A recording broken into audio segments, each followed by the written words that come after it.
الحقيقة احنا قد تكلمنا قبل فترة ومشينا احنا ومحافظ صبية، وقلنا هذا ترى خطر على هذه القريتين البصارية والعرضة والقرى الذي البطح والقرى الذي تحته. افتحوا لنا عبارات، افتحوا كبري، وراحوا ولا سمعوا لنا من هذا الكلام شيء ابدا.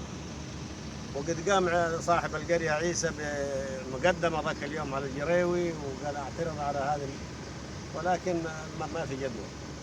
فيجب بصورة عاجلة على الأقل سد تراد لهذه القريتين. في الحقيقة ان احنا قدمنا في عهد رئيس المركز والشيخ ناصر الأخرش الله يرحمه مقدمة على ان الطريق الدولي هذا لا توجد فيه عبارات صندوقية او كباري تخدم القرى مثل قرية البصارية وقرية البطيح وقرية الصنيف. اذا جاء ماء اكثر من اللازم راح يعود الخط هذا بالمياه على القرى هذه.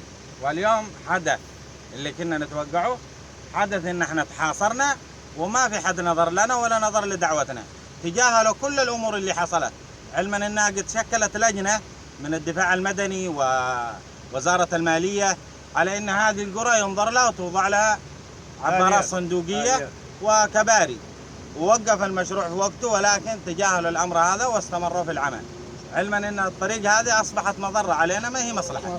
واليوم محاصرين واولادنا محاصرين. نطلب من سمو امير المنطقه ان يلفت النظر لموضوعنا هذا ويكون الامر عاجل باتخاذ ما يرونه مناسب حيالنا، وبحضور الشيخ يحيى موسى حفظه الله. ونتمنى من شيخ الشمل الشيخ احمد ناصر ان يتعاون معنا في جمع الجهود، وهو اول متضرر. اول متضرر هو اليوم المويه اصبح دخل على منزله هو شيخ الشمل. نطلب من الجهات المعنيه اتخاذ ما تراه لمساعدتنا. هذا موقع الان مع مدخل القريه، ومن خلف القريه اصبحت العماير داخل المويه. ننتقل الى المحل الثاني يا عم يحيى. ننتقل المحل الثاني.